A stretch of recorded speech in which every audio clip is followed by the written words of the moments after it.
Did it just splice us in really quickly before the intro for some reason? What do you mean? I swear to God, I saw our video appear before the logo. Did it? I don't know. I'm just Now curious. I can't wait to go back and check to see. I always love seeing towards the end when it actually cuts us off, but now I have to look at the beginning. Just curious because we've been having our fun little starting hiccups every time. Yep, there's always something. There's always something. We have so many people here. Hi, Sophia. We've got Travis. Sam is here. Of course, Team Money is here. Vanya's here. Spartan119. Not Rick Samoris. And Travis is already hitting us up with the super chat. Cool. Happy Passover, Easter, long weekend, everyone. Is it a long weekend? Technically, yeah. Friday was off for a lot of people for Good Friday. Oh, depending on your company. Okay. I feel like I never know when it's a long weekend. So my day job doesn't recognize Good Friday as a holiday itself. So it's very funny to me how I always forget those are holidays that are recognized other places. Yeah, I might have forgotten a little bit about Passover too, and I feel bad about it. And it's Easter. And yeah. it's also, obviously, most importantly, my birthday. Yeah, I know. That's probably why I got so distracted, because the actual holiday is Matt Donato's birthday. Of course. Yeah. What else would we be celebrating? Sam is here. Happy Saturday to Perri, Matt, and everyone in the chat, and happy belated birthday, Matt. Thank you very much. Go home, Sam. Sam is super cool. Matt, you missed out on some good game time. I believe you told me. We played some shit. Do you even remember what it was called? That one Jackbox game that I'm now obsessed with? Something about polls? The cave or something? Wasn't it something about polls? Yeah, it was like a poll, but you're in a caves, a horror-like cave setting. Fuck. It definitely had the word poll in it. You played it and texted it to me. Someone in the chat will remember. Poll mine. It was so much fun. We played the Jackbox games for a little while, but I think we missed that edition. We were more about the t-shirt design game, and the murder mystery one, the horror one. Okay. I think Sam will know better than I will, but I feel it was Poll Mine in 6, Jackbox 6. I don't know, but now I'm re-obsessed with Jackbox again, and I have to play all the time. It's fun. It became such a pandemic thing for us, though, that it's nice to have a little time off and do things in person and play real games. Yeah. Well, it's still fun when everyone's in all corners of the country. Yeah. All right. Shall we start with our title topic? Why not? Yeah. Fantastic Beasts. What's going on with this franchise? So the plan was to get 5 films, and they're at film 3. They're looking at a subpar opening weekend at the domestic box office, and I believe international as well. These movies are costing somewhere around $200 million a piece, production budget-wise, and they still got 4 and 5 possibly happening. I don't think either have received official green lights, so that begs the question, will they happen?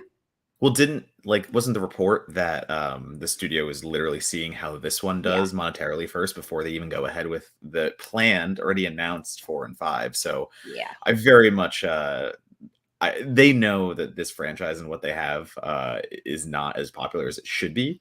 And maybe that's because of recasting. Maybe that's because everyone in this franchise keeps getting in trouble in real life. I think that the Fantastic Beasts train is slowing down. And I don't know if we're getting either of those movies after this. I think I'm officially betting on no. Yeah, I agree on no.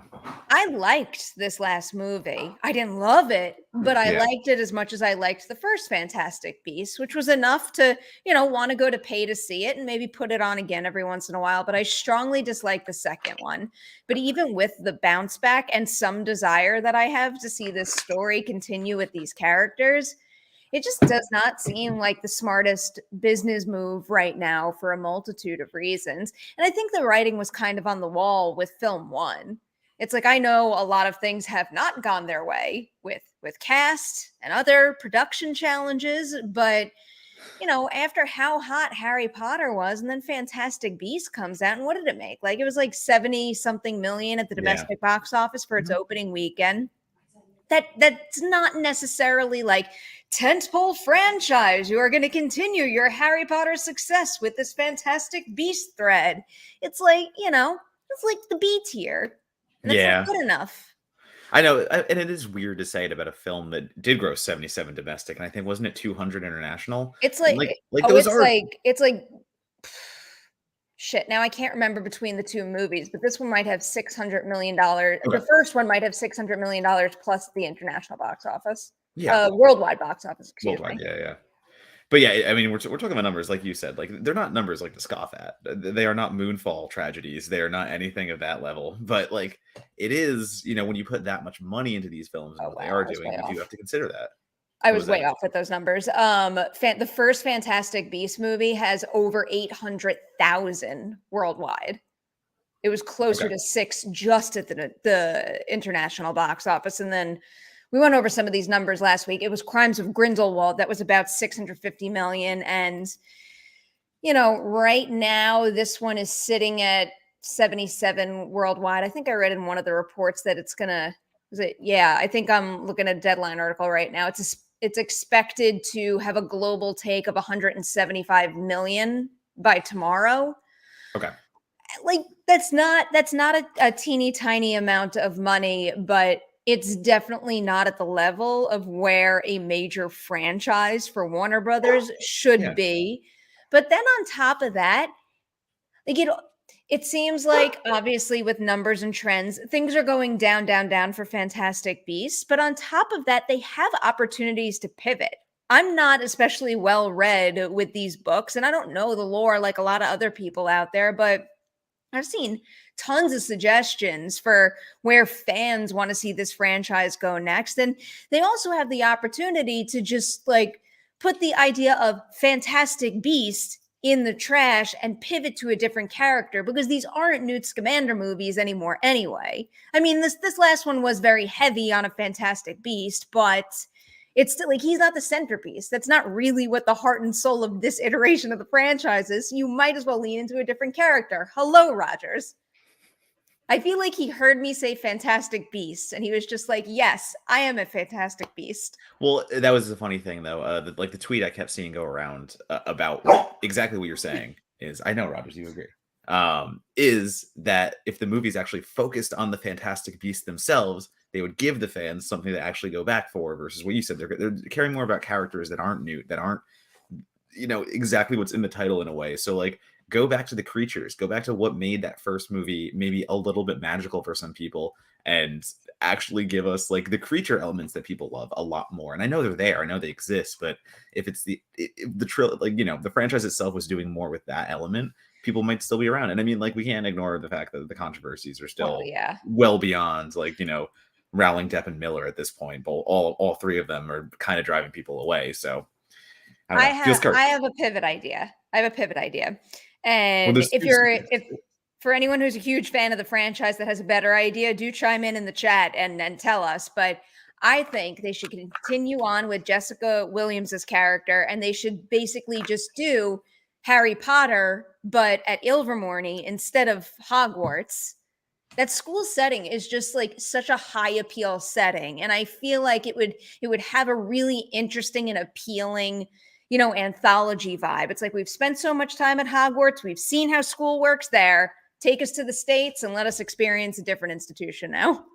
Yeah, no, that's very fair. And like you said, that's a good pivot to get away from what's going on in all these. But you keep one of the characters. Well, right, you keep one, exactly. You keep one of the characters, you do tie it, but you do get away from what's not working right now, because, like, again, something's not right with this entire franchise. Like, well, it's not something. We know a lot is not right, but like, I Yeah. think they need to divert away. I don't, to go back to your initial, question from the beginning. I don't see any way to continue with another two movies in this exact structure and franchise that they're actually doing. So, no, no, and I mean, listen, I haven't even rushed out to find a way to see this one yet, and I'm a critic, so it's like, yeah, I'm just gonna let this one die a slow death, I think. Yeah. So the conclusion here for both of us is like, we're both saying 4 and 5 are not going to happen. I think they're both. I think they're done. I think Yeah, so do we I. got 1, 2, and 3, and I think even the fact that we got a trilogy out of it is more than I thought we were going to get. And you know, I mean, this one not performing as well as it should. Well, obviously relative to what they're spending. It goes back to 2 not being well received at all. It's like why are we going to show up for a 3 if you are a fan? Even I'm not saying like, you know, if you're a fan of what's going on, you're let down by 2. You're probably not going to come back as enthusiastic for 3. It's going to be hard. Like I'm always sitting here encouraging bounce back opportunities. Like I've said it with a number of franchises. Like use those first few stumbling blocks to figure shit out and make the next installments better. I think they have the opportunity to do it with this, but Mhm. I think by 3 films in, that opportunity is coming from like a different series within the series. Like they need to Yes. they need to switch gears and get away from it feeling like a direct continuation of the story they started with Fantastic Beasts and Where to Find Them. Yep. I no notes. I agree. I think that's the way to get out of it, and that's what you have. Like that's what you have to do at this point. You do have to. If you want to keep making money off of it, you have to abandon ship in some way. But we can continue the conversation on the next 2 super chats because they will be relative. We got Wiley here. As a massive Harry Potter fan, it being my favorite franchise, I had a ton of problems with this movie, Wizarding World problems, but it was all right. I'm worried that we won't get 2 more. Happy birthday, Matt. Yeah. Thank you. Number 1 and number 2. I agree. Your worries are very valid because I'm not Yeah. worried about it. I just think that we're not going to at this point. So I don't think we're going to get 2 more Fantastic Beast movies, but I But don't we'll think get the more. Wizarding World is not going anywhere. That is one of Warner Brothers' biggest money makers, and not just on the big Yeah. screen, but in terms of Yep. merchandise too. They're not going to let that go. They are No. going to continue it. It just shouldn't be under the Fantastic Beast banner anymore, Yeah. I mean, and like likely look at. won't. And I was gonna say, like, look at all the money they put into theme parks and stuff like that. Like, they're not. There's no abandoning here of like the entire experience of walking into Harry Potter land, like in Universal Studios and stuff like that. Like, there's a reason those are still such a popular attraction, and it's not dead. Like, none of this is dead, despite how J.K. Rowling is trying to kill her own franchise with her own words. But like, Hmm. Yeah, that's a pretty significant problem here as well. yeah, Mike there Joyce you is go. kind of tapping into what we're talking about here. I think the Potterverse is in trouble. Thankfully, Fantastic Beasts 3 was better than the last one, but I know several Potterheads who aren't ardent fans and they have no interest in seeing Yeah. Fantastic Beasts. I get it. I think for that specifically, that comment, I'm sorry, someone's calling me. For Been that there comment one too specifically, many times. just literally like, okay, cool. Someone's trying to call me at this point. That's what happens when it's your birthday weekend. You get a lot of calls.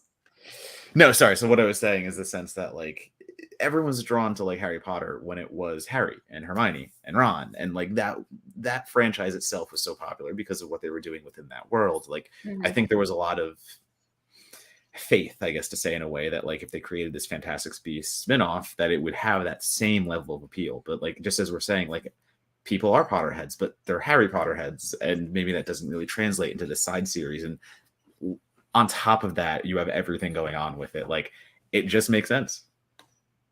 I think they had a chance. I think the first Fantastic Beast movie had a chance to Yeah. not have the same special spark, but create its own special spark that made everybody well attached to that core group of characters. They just, they kind of missed the mark. It wasn't a swing and a miss by any means. It just, Yeah. When expectations are so high leading into a new iteration of a franchise, you kind of can't Yeah. have anything less than great. And they just And for a franchise of this they're size great. too. Yeah. We got Oh, Wiley I was with a big one here. go for I it. would like to see 2 different things happen. One, a TV show during the years of the Marauders that's what I keep hearing about, or a show about a Ravenclaw student during the Riddle times. My second idea is that we go past Harry Potter times and we follow Newt's son and Luna. Interesting. I need to look into the Marauders more because that's definitely like the popular idea out there amongst the hardcore fans, and I'd like to learn more about that. Yeah, I have no help here. I read the books as a child a long time ago. That was about where my You're a step ahead of me then. You read the books. I didn't even read the books.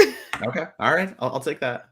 I was a bad reader when I was a kid. I feel like I just didn't enjoy reading until I got much older, and so Yeah. like reading was boxed into like reading equals schoolwork. So I only read textbooks and nothing else. And then it wasn't until I had my first job at New York One, and like a lot of the job was literally like, I don't know, like sitting outside a police station waiting for a perp walk, like sitting for hours and waiting for a press conference to start. And like I'd sit there and I would read books on my Kindle at the time, and I got very into it and I loved them. Yeah, I think I kind of had the same reaction. That like you saying that out loud kind of like makes me think about my childhood too. And yeah, like reading was associated with, classwork and having to read because we're forced to. Yeah, so I think that drove me away too. And then like it was the same way that writing was a thing that was homework for me. And you don't like it when you're forced to write about things that don't interest you. And especially like in our English classes, it's like, here, read something that you might not be interested in, then write an essay on it. And then all of a sudden writing about movies, I'm like, wait, I think I actually might like writing. I've told you about the English program that I was in high school, right?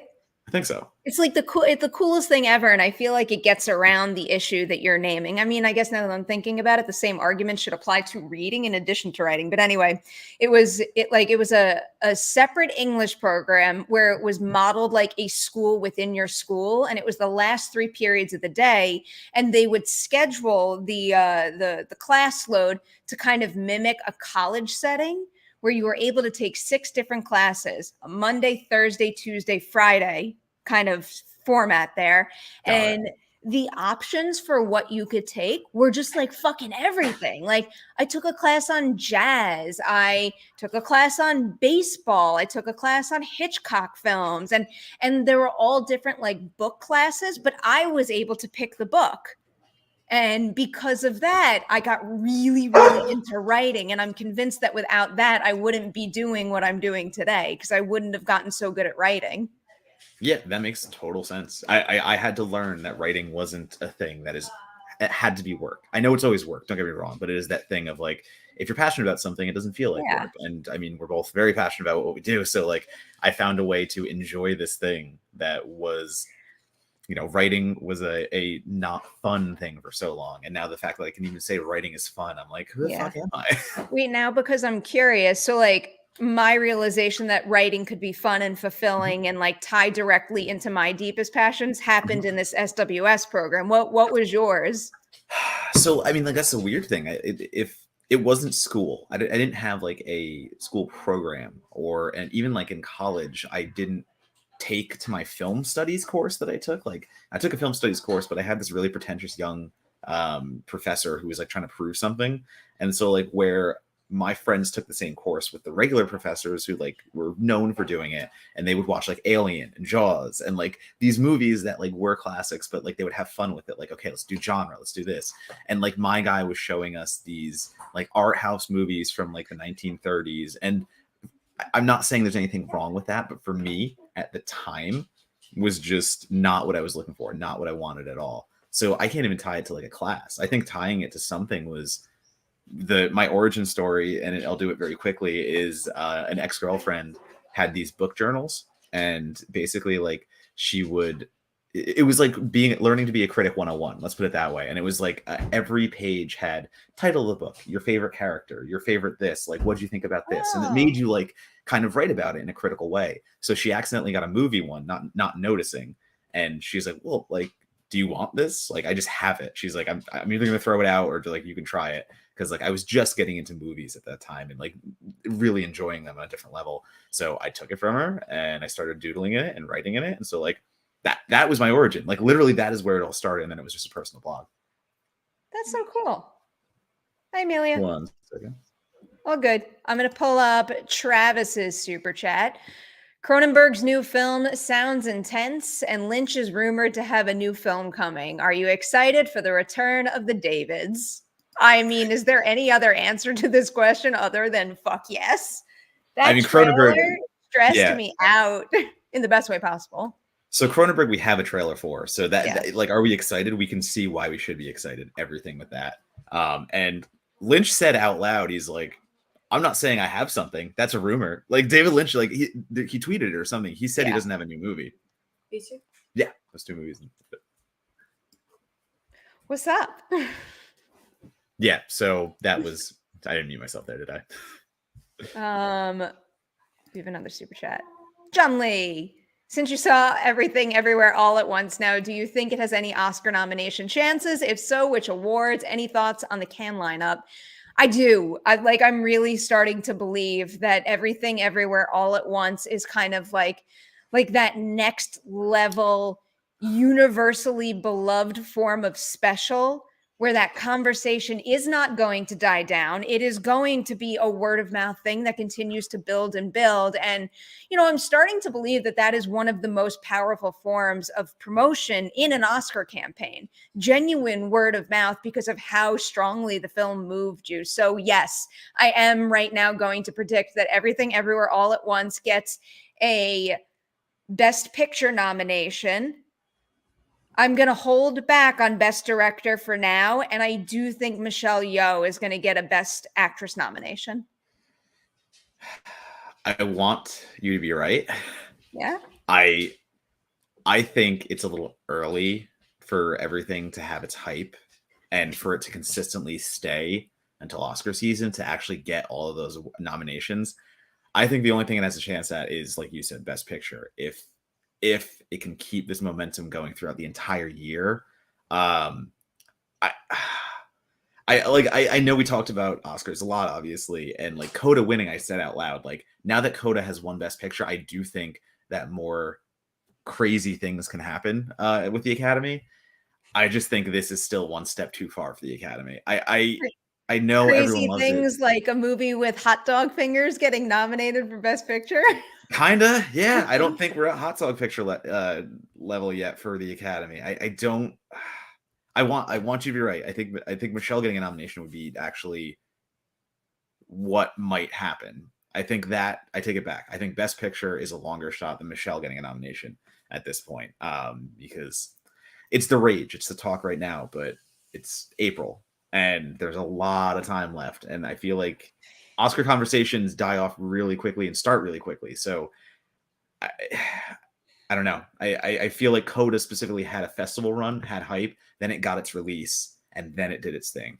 Everything Everywhere got its festival hype and release in the same time frame. So like it doesn't have that double. It's getting a slower rollout though. Like I think it's different when we're talking about a streaming service. And also it's not like I don't think it's the same type of festival debut like Coda had where it's like, the first big showing off with the intention of showing off your huge distribution. It's like A24 had that movie. They were just using South by Southwest as a launch pad for an already planned release.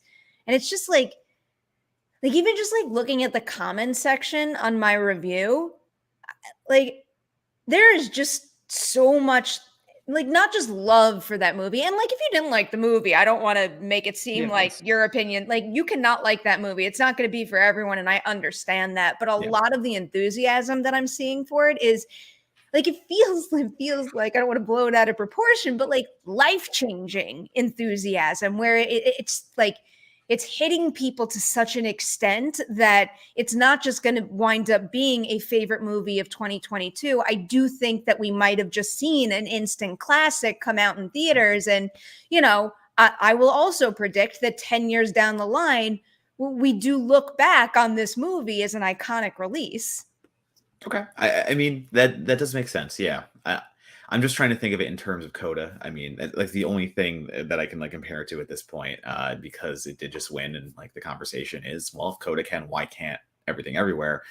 I think they are still different kind of movies in a way. Where Coda, I mean, it got bagged for being the easy emotional narrative that like it's a feel good movie, and there's so much going on in Everything Everywhere that I don't think it has that same marketability to all audiences to say like it is just an easy family story. Like no, it's literally a multiverse story about like bagels and raccoons. And, like it is a crazy wild movie to try to explain and sell to somebody. Where Coda, at least it's like, listen, give this movie Coda a try. It's a really heartfelt story. You're gonna really have a good reaction to it. Where like Everything Everywhere, hey, this movie Everything Everywhere, and 20 minutes later after you ramble like a maniac are like, you should go see it now. Like I think that's where I get stuck up a little bit. I guess I'd be very curious to know what, like my parents think about it. I feel like that would, give me a better barometer for its wide appeal. But I don't know. I just got a feeling like industry wise, it's still a marvel, and a lot of people know that.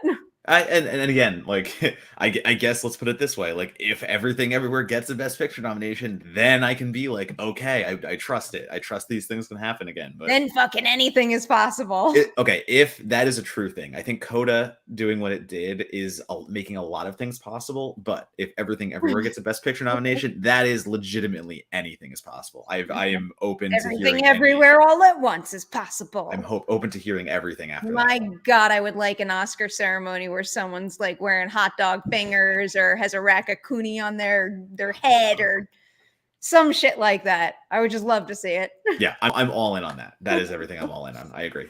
All right. Do you want to move on to another topic? Mm-hmm. I can talk a little bit about Outer Range.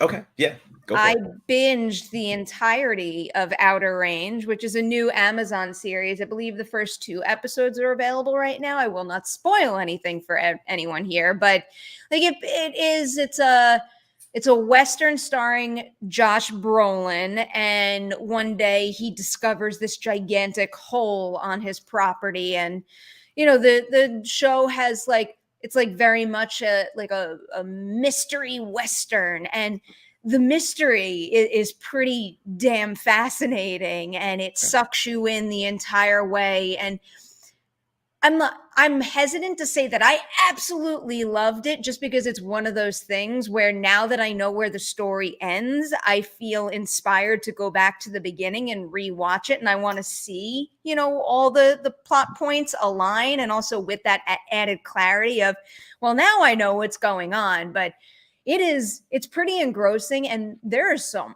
excellent performances. Josh Brolin, obviously, I mean, he's good in everything. I think this might be one of Imogen Poots's best performances ever. That character arc was a little bit of a show stealer for me. And then someone that I wasn't as familiar with is, because I people are going to hate me now, but I didn't watch Schitt's Creek. Apparently he was on that. Noah Reed. Yeah.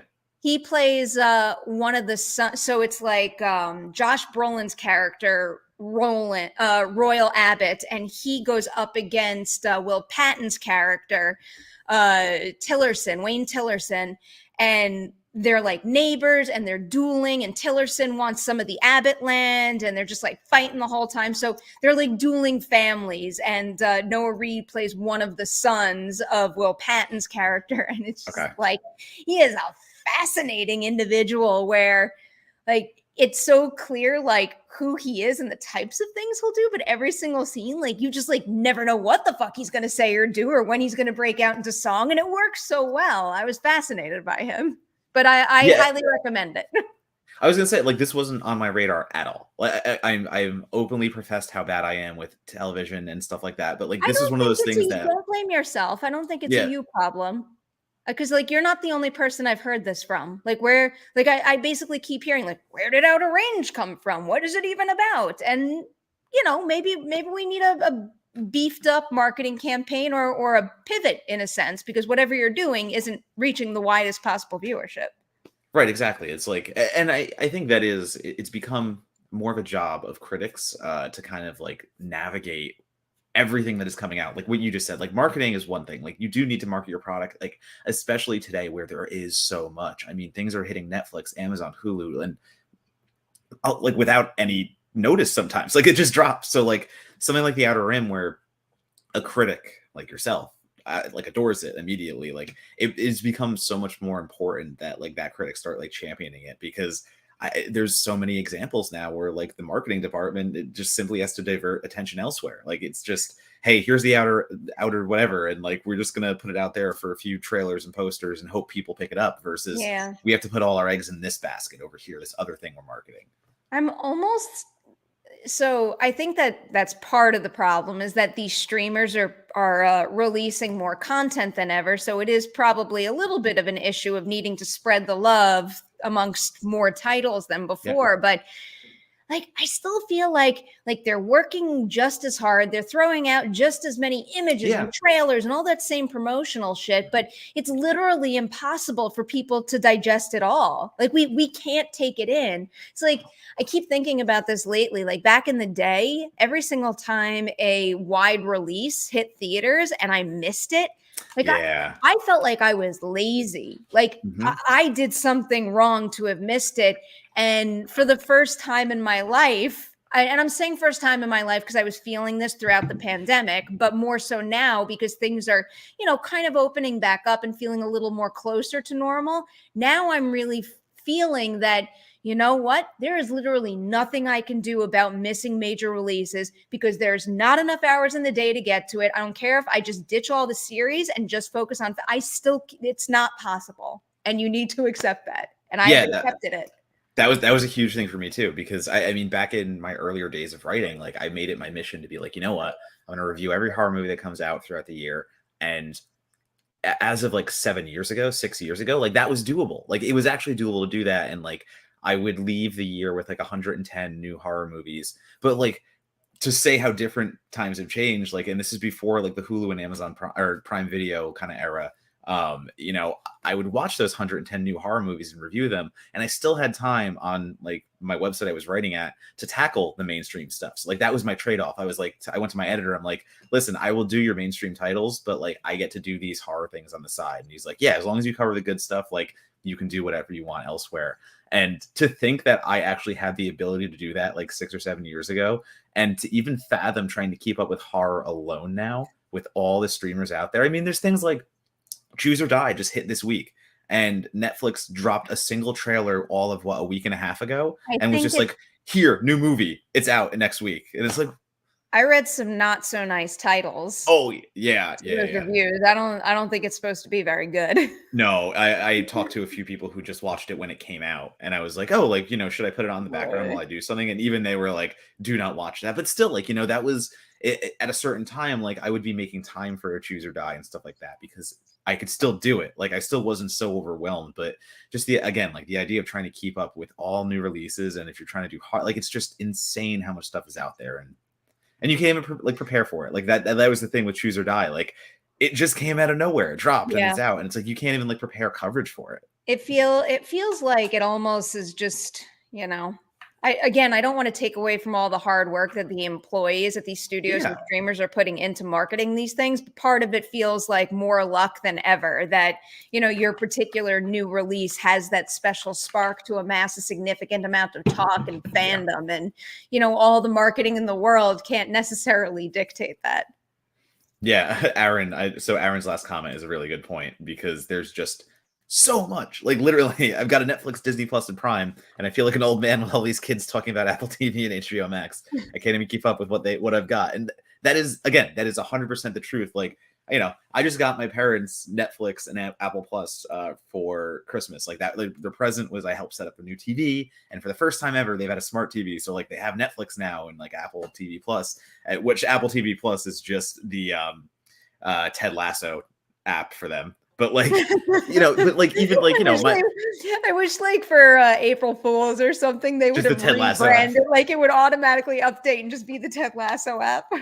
But like, I was like, here we go. Here's Netflix and Apple. And like my mom's running joke is just kind of like, oh my God, like there's so much stuff on these things. Like, how does anyone Mhm. watch all this? And I'm like, I gave you two. Like, imagine if you had every Yeah. single platform out there and trying I'm to keep up. feeling Like, that stress with Emmy season right now because there you like go. the earliest parts of Emmy season are kicking off. And, Yeah. even having done like so much homework for award season for Critics' Choice, watching and cramming, it's like now there's like a whole nother batch that just came out and I got to watch all those too. And there's so many shows right now that are releasing season twos. And I've been 3 years removed from the season ones. And it's like the two in particular that I keep thinking about are Russian Doll and The There you go. Wild. Both shows that I absolutely adored to my core, was obsessed with, couldn't stop talking about, and now getting ready to jump into the new seasons. I'm a little panicked because it's like did it lose that luster after all this time? Yeah. I think the Russian doll embargo is up, right? I don't know. Hold on. Hold on. Yeah, Russian if you can talk doll about what you saw. season 2 review. Yeah. Yeah, I see one. I see one review. Oh no, right. He has a review. Yeah. So I don't have to like bullshit you guys on that one. I did watch Russian Doll season 2 and I liked it quite a bit. And I was very surprised by and impressed by how quickly I got caught up in that again. It is Yeah. like it really is incredible how you could like be so distant from something and just like poof, like right back in Right, out yeah, of like nowhere. immediately jump right back in. Yeah. Someone just mentioned in the chat. I'm just curious. Did we talk about? Have you started watching The Dropout?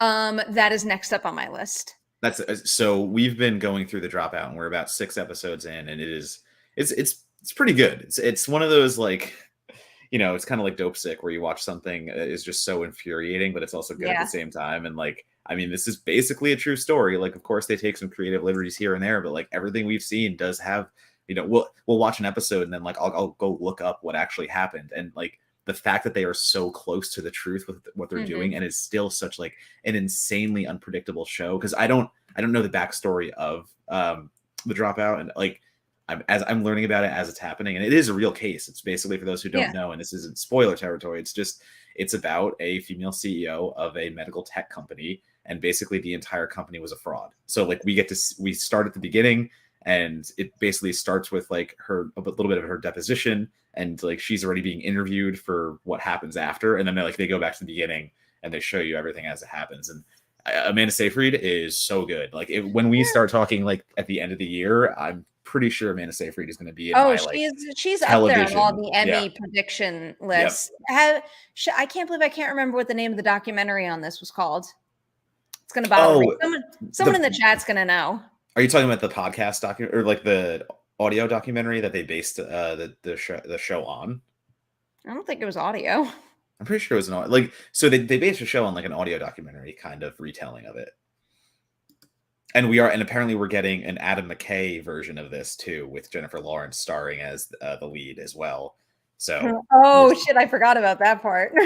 yeah, I forgot about it too. And then I looked up some stuff for The Dropout, and it brought me back to the Wikipedia page that reminded me that Jennifer Lawrence is currently perfecting the voice of the lead character. Now you're making me think. So the last time I interviewed Amanda Seyfried was for for Mank.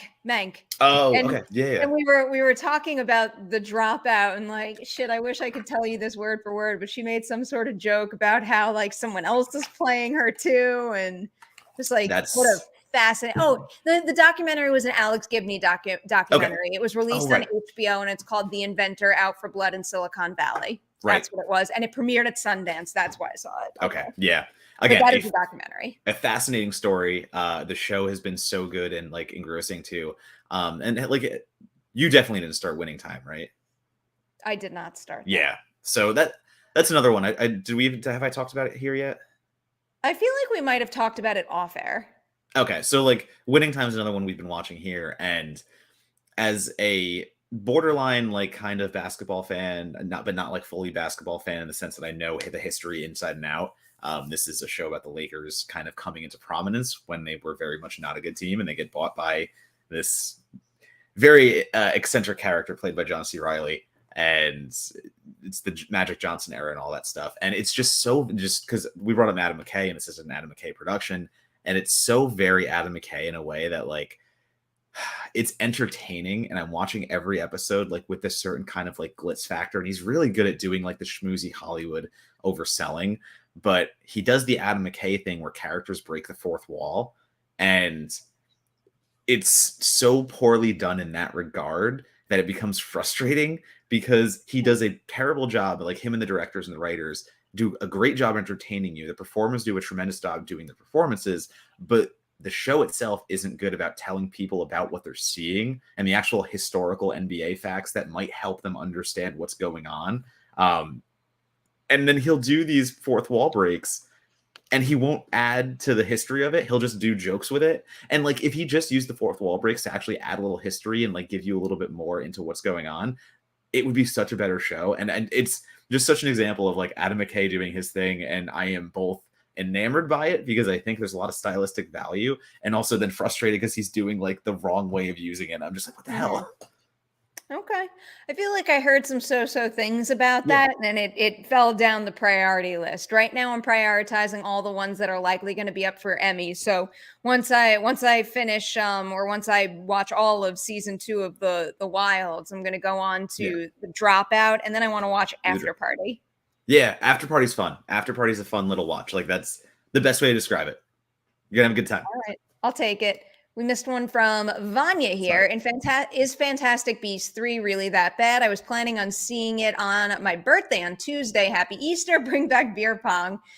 I liked Fantastic Beasts 3, so I didn't think it was bad at all. I think some things maybe could have been better, but I thought it was a worthwhile watch. So, my opinion, I recommend it. Happy early birthday to you, Vanya, and happy Easter to anybody celebrating. Happy Passover to anyone celebrating.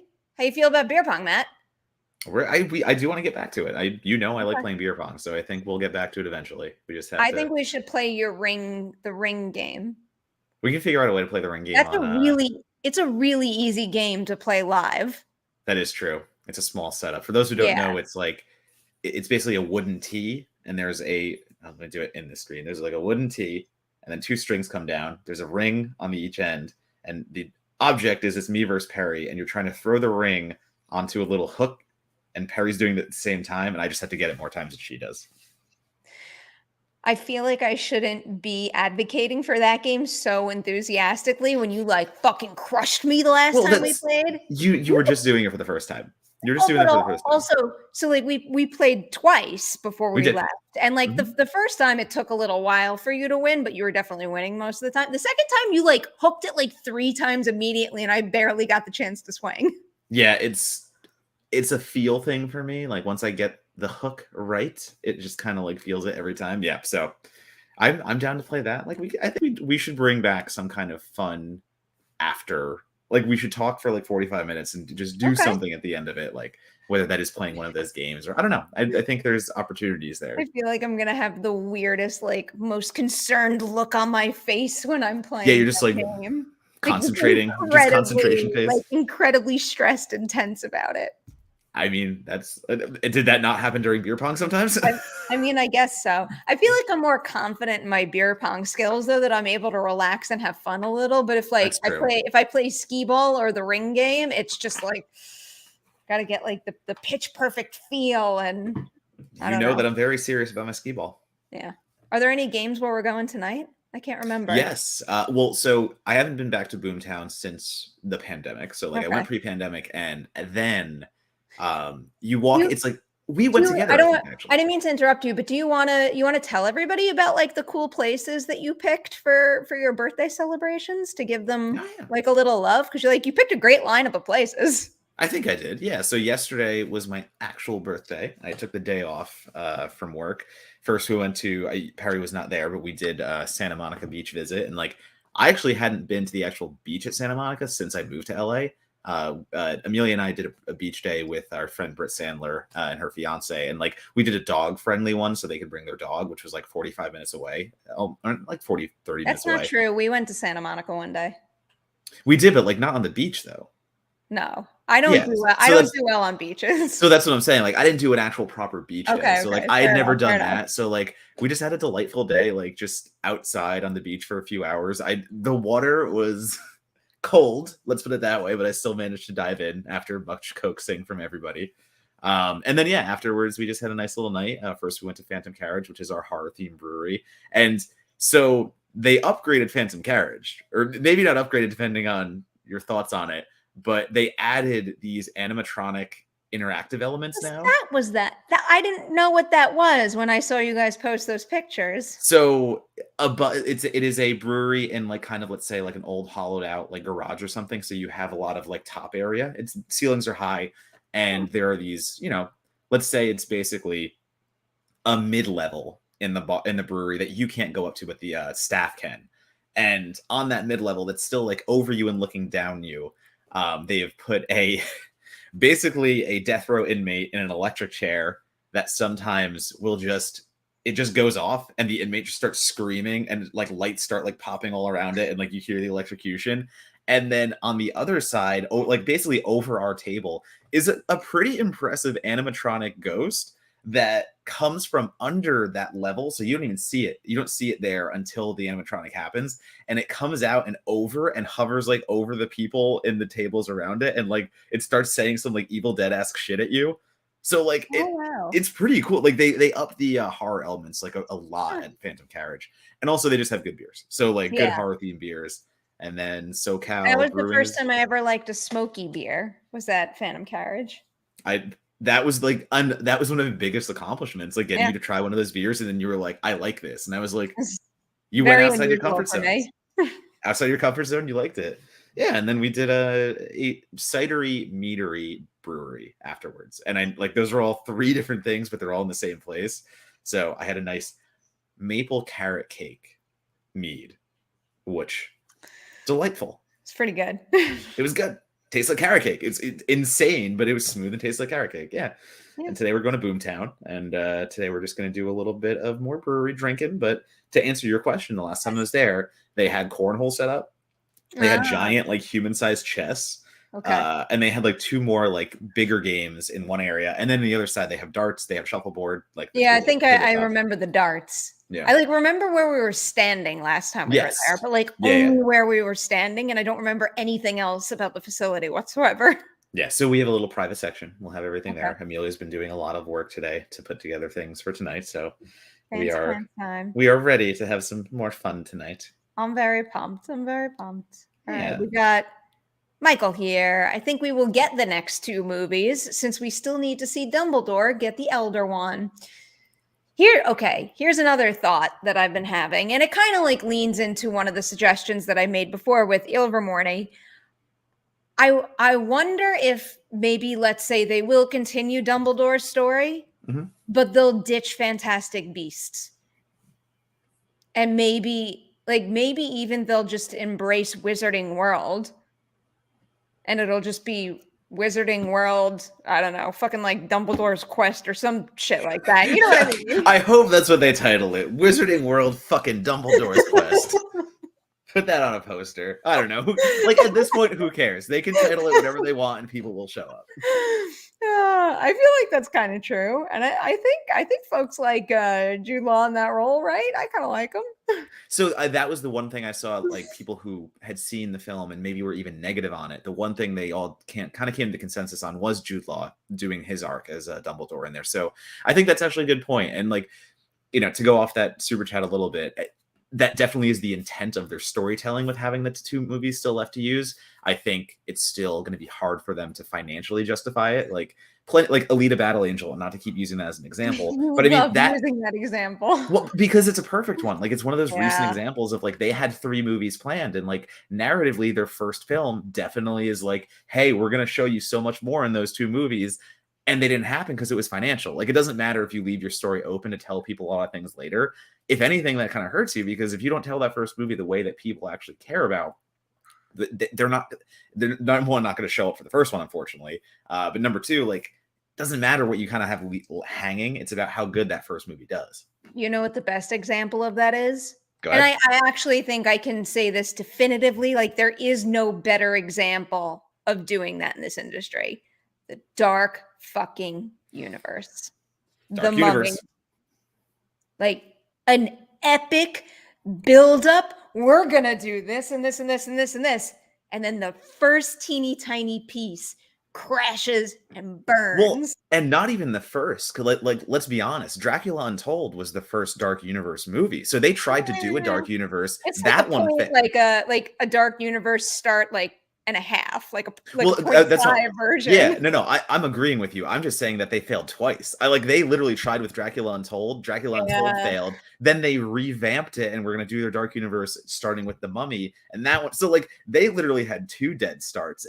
I still remember the cast photo, like the cast photo they put out of like everyone you were gonna see in the other movies, and it's like the Dark Universe, baby. We're all geared up and ready to go. Well, it was also like they had a whole section on the Universal lot with offices and everything, and then it all just like it went to nothing. Like they literally Nothing. just wasted the opportunity. I still get a little bummed out by Dracula Untold too. 'Cause that was I didn't hate I it. went on that set visit and it was a very, very cool set visit. And we Yeah. saw a lot of stuff that didn't make it into the final cut of the movie. So with this one, it's like like I have enough information to very much suspect and believe that the damn thing was just like butchered and hacked up and slapped back together in whatever we got. But like, I think that movie had a shit, I can't believe I can't remember what his name was. Gary Shore, because Yeah. he did a holiday segment after that. But like someone books a gig like that thinking it's going to be a career launcher, and it was his first film. And I would think that there were a lot of other people involved responsible for the quality of the end product. But when you're a Yeah. director on a movie like that, a lot of the blame falls on you. And that's a really, really tough, challenging way to start off a directing career or, start and nearly end. Like, let me look him up really quick. I'm curious to see what he's doing. Yeah. That's a name I haven't really heard of that often. Yeah, he doesn't really. It's after Dracula Untold, it was the holiday segment. Short. Then it was that for some reason his holiday segment is also billed as its own thing on IMDb. It's just one credit there. He's got something called the Queen Mary. Oh, he's doing the. Oh, it's in post production now. So I was they made a wondering horror movie based on the Queen Mary. That's fucking awesome. Yeah. I would love for this to be a nice bounce back. He's got a great cast for this. Joel Fry, Alice Eve. Yeah.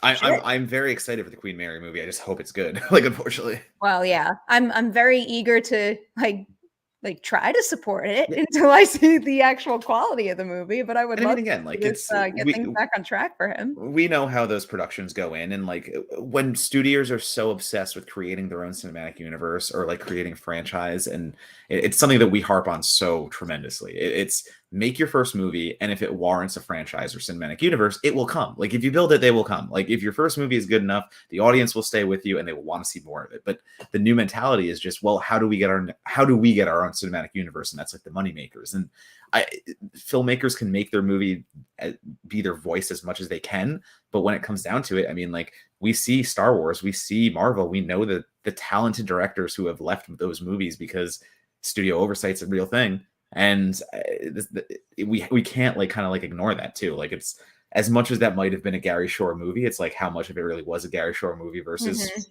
how much did the studio really want to make a franchise out of it.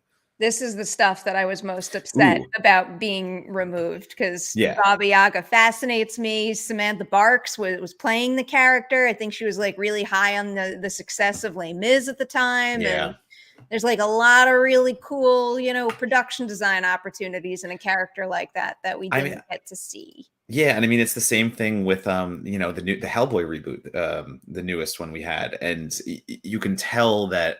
Listen, reports are reports, and like we basically, if we listen to what happened, like there were two directors on that movie, and Neil Marshall was one of them, and Neil Marshall also wasn't half of he didn't make half that movie. Basically, someone else came in and had to do a lot of work for him. But like you can see the flourishes talking about Baba Yaga, and like there is a lot of demonic stuff in that Hellboy movie that looks so horrific and good. You can tell what Marshall's doing. And then you can tell what the studio wanted, and you can tell those terribly green screen scenes and like the way it all looked like it was basically done on a lot somewhere, and there was no kind of feel to it. Like it had no personality. It was just another studio product. Texture. Like whenever it's got that that studio vibe where like the green screen backdrop doesn't meld well with whatever they shoot in the green screen studio. It's like I don't know. That always is a major issue for me. And that's me too. The minute that the blend doesn't work, like if you're not able to blend your characters into the green screen like format, like many directors have done it very well. Like many directors have taken me into a world that like Sonic. If it looks good enough. I'm talking about the reverse in that case, though. Well, I opened my Sonic 2 review, or like one of my paragraphs in my Sonic 2 review is literally praising how the film opens on a mushroom planet, and Jim Carrey is the only real thing about that. And that entire sequence feels so lived in and real, Yeah. and he engages with like the actual environment, and it's like virtual, it's not real, but at the same time, it's movie magic. You really think he's there. Yeah, it's having the right, texture in that kind of artistry to give it that reach out and touch it feel, even though, on set at least it might not actually be there. Exactly. I feel like there was something else that I wanted to go back Did you see to, and I something in there? completely forgot what it was. Yeah, Paul definitely. Anderson is the only guy who made a successful franchise. Am I wrong? Wait, what? I'm not. That's one of not Rick Zamora's comments. I mean, I guess to say a director was that in reference to something? Well, it's like saying like people who are able to make a successful franchise the whole way through. That's not like a studio like product. One director. Yeah. It's that's a fun game. I don't know. I'm trying to like think like there's a few. I mean, if you go indie style, like you've got your Hatchets, you've got your horror filmmakers and stuff like that. But I do think actually, if we're looking at it, Craven. Well, technically, Scream 5 though. Yeah, but he was no longer with us. I think that very much counts as him starting something and seeing it through. Yeah. Now, like now, I'm thinking. I like this like trivia game right now. Technically Nolan, if we're talking the Nolan Batman movies, cool. MB just said that. But I think it is crazy to think that Paul W.S. Anderson made 7 Resident Evil movies like that.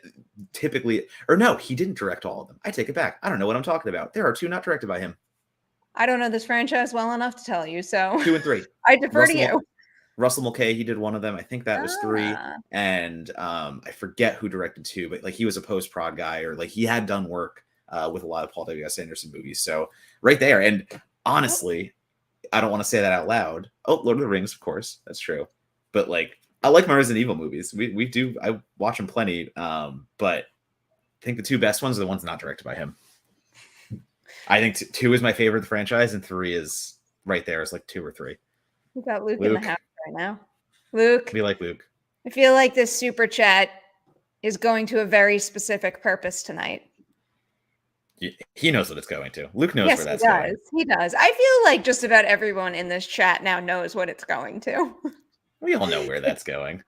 Your beer of choice, birthday boy. I'm keeping it easy. We're sticking with Bad Hombres today. Keeping it easy? Yeah. Wow, I did not expect you to say that. I mean, I will be drinking. I'm just saying, like we're, like last night. Like, listen, we're just gonna hang out, have some beers. Like, I ain't trying to prove anything tonight. All right, I'll believe that when I see it. I looked up another on the Boomtown menu that I wanted to run by you. Go ahead, run it by me now. When I go to these places, I need to go with a plan. so the bad hombre is a good option for me. Hold on, I have to put in my age, or it won't let me. And actually, the last thing we can end on, because I got to get off here pretty soon. But how dare you? Ramble on. Is that a a full blown like sour, or is that what's the description? You got to give me a description there. Oh God, I don't memorize every brewery's beer list in the entirety of California. You do. It says grapefruit nose with tart taste fading into citrus / grapefruit, and bread notes, slight salinity, clean finish. And does it say what kind? Does it say what kind of beer it is? No, see, and that that's why I'm confused. So I would have to ask, because what you're describing could be a sour, but it also, the way it says ends in bread notes, it might be an IPA. There's grapefruit IPAs are pretty popular. That's what I was thinking, and that's why I think I might like it. But like on the menu page, it's legit right next to something labeled blonde sour. So I'm afraid it's just like a straightforward sour, and it's going to be too much for me. Adding blonde before it means it's going to be a little more beery, because like a blonde is like an easy drinking beer. So then that might be like beery, and this one's just like fucking sour. We'll try it. Don't worry. Okay. The last thing I think we can touch on before I hop off, Xeno Hour at 4:32. I mean, the Variety article about DC. Also, thank you to everyone who said happy birthday. I do appreciate that. Because I read the article, and I kind of agree with this. Like, I don't think it's anything to really freak out about. I think a lot of people immediately were like, "Oh no, they're going to jettison everything they're doing." But if you read the article, it actually says that the person who's coming in, and like this is the Discovery Warner Brothers merger, and the person who came in and said these quotes was basically like, "We don't think there's a total coherent vision." But at the same time, he says later, like, we really like what they're doing with movies like, I mean, unfortunately, using Joker as an example, but also Birds of Prey, and just saying like there are some really good stylistic swings they're taking. The way I read the article is kind of like they want to take advantage of all these side stories they're still doing and make those Birds of Prey movies like they're doing. I think it just kind of sounds like they want to have a little more cohesion in the main storyline that's Mhm. going on, like the actual Justice League and those kind of movies, Batman, Superman. So I don't think it's going to be a huge overhaul. I don't think it's, I saw some tweeters basically being like, oh no, like they're going to do everything differently. Like I didn't get that vibe from the article. I mean, if I did get that vibe from anything they said, which is not how I'm interpreting this, I would think that's a pretty stupid move because it kind of goes Yeah. back to what I was saying with the Fantastic Beasts and, the opportunities that you do get when you have some missteps and you can learn from them. I think the Hmm. DC franchise, whether we're talking about film or television at this point, has really learned from that. Hmm. And they're starting to develop some like really cool, effective things, like some of the best content we've seen in the last 2, 3 years. But, if you're looking at like the DC brand under Warner Brothers overall, Mm. like Yeah. it's like a mix of shit all over the place. So, Yeah. rather than just like focus necessarily on like story ties that you can do to make them all seem like they're playing in the same world, I wonder if it's more of like an organizational thing, Yeah. like figuring out a way to like clearly, naturally, and not too heavy-handedly like convey like this is the roadmap, just so you guys clearly understand where everything falls. You know what I mean? Yeah. Yeah, I think it's, again, I think it's a comment that like, DC doesn't really have its Feige in a way. I think that's how I read the comment. And I don't think it's a, nuke the system, start over comment. I think it's just very much, hey, like maybe it'd be good to have some kind of semblance of a Feige there. Because you look at the storylines and like, listen, like Snyder's vision drove a lot of that, but like Snyder wasn't their Feige. They had people in higher positions that kind of tried to do something else and it clashed and they didn't. You get an Aquaman, then you get like a Batman versus Superman, and there's so much like bouncing back and forth. And I think that's not a problem. But when so much was like leaning on Snyder's vision and then the Mhm. backlash of like an Aquaman and just it not having enough time to breathe, like Marvel got good at that. Marvel got good at doing their product in a way that like, what you're getting from a Marvel movie, but a Guardians of the Galaxy is going to be very different from a Captain America movie. And you Mhm. get your cosmic, you get your, conspiracy thriller, they've found ways to do the heist comedy and like, you got something different in a lot of areas. And I think DC struggled with that at the beginning, I'm but has been doing a lot better with that. So I'm I kind think, of glad they struggled with it at the beginning though, yeah, because I wouldn't want like not necessarily a straightforward carbon copy of the yeah, MCU, but like yeah. like I kind of like that DC feels like something totally different. So I hope they don't And it should, completely yeah. abandon that. Yeah, All right. it should. Shazam, yeah, bingo. Yeah, I love Shazam. Do you want to have Hitman take us out today? I think we should. Final super chat. I can't click it. Why can't I click? Why won't it? There we go. I saw you on my screen before I watched Everything Everywhere All at Once. That was maybe the greatest movie ever. I wonder if that's how people who saw Star Wars in '77 felt. I I feel like that's there a little bit. I mean, I feel like that's a big old comparison to make after Yeah, just one viewing, but I don't like I said it earlier, I might as well stick to my initial comment. I would not be surprised if this movie became like a long-term icon. that's a really cool comment. I wonder if that's how people felt when they saw Star Wars in '77. Because like, I'm thinking now. I'm like, how many? What is my Star Wars '77 moment that I experienced in the theater? And I'm trying to Mine is have one that Jurassic comes to Park. mind. Well, like the original, or like, Yeah. Like the so I'm original like yeah, like in terms of like seeing something like next level doing yeah, something for the first time that like okay. blows your mind movie magic wise. Mine So was definitely Jurassic Park. I'm trying to think of something new though. I'm trying to think of like a time when a new movie came out and I had Mad that Max Fury Road. Mad Max Fury Road. I think that's a very safe one. Yeah, I think honestly like Guardians might be one for me. I don't know. I had like a real religious I could get experience when I saw behind that. Guardians. that was something where I'm like, holy shit, I like I mean, was taken aback. Avengers Endgame too. Just seeing like so many years of a film franchise and so many films come together into one of like the most epic scenes of all time.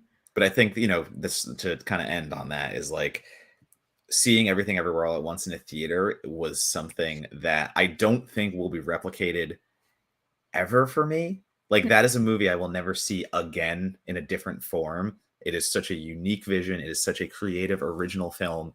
And, I wrote a piece for IGN that like some people don't agree with, but we're seeing less and less of those types of movies in theaters. And I don't think that's necessarily I don't think that's Marvel's fault. I don't think that's DC's fault. Do I think that's the reality where like studios are depending on those films to kind of save theaters in a way? Yes, that's just the reality. I'm not blaming them for just being what is dependable at this point, but Everything Everywhere, I walked out of it and I hadn't had a feeling like I'd seen something that new and fresh and original in so long. So I don't know. It might be for me.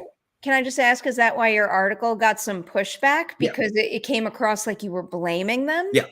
Oh, I like literally I think like the statement and the description of the situation is pretty accurate. I mean, right now with Everything Everywhere, one of the things that we're talking about so much is how it's like, essentially a little movie that is getting a much wider release than I imagined was initially planned, because it's like it's blowing up, and because that's not the type of movie expected to get that type of release anymore. So that was exactly the crux of my article. It was just like, this is a little miracle of a movie that I never thought would see a wide release, and here it is in theaters against the big tent poles. And I'm like, that is why we need more of them. That is why we need to support them when we can, because if we support them and give them the money, they will stay around. Like that's it.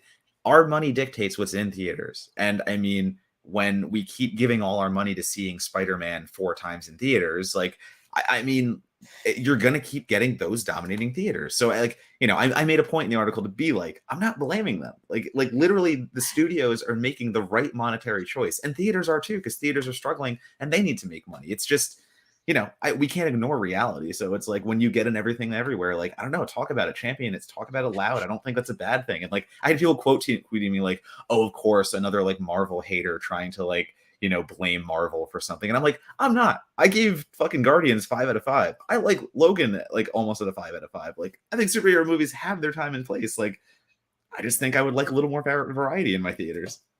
I get it. Makes sense to me. You know what else makes a whole lot of sense? Beers. Us hitting the road right now and having some birthday beers. Big thanks to everybody out there for joining us for this stream. I'm framing myself. Matt, another happy birthday to you. Thank you. And we'll see you soon. We're out of here. We'll be back next Friday in the same room like we usually are. Goodbye. I don't know if it's over. I was like, is it over? It's still alive. It's still red. Still spinning. It's still spinning. spinning. See, I think this is really over, though.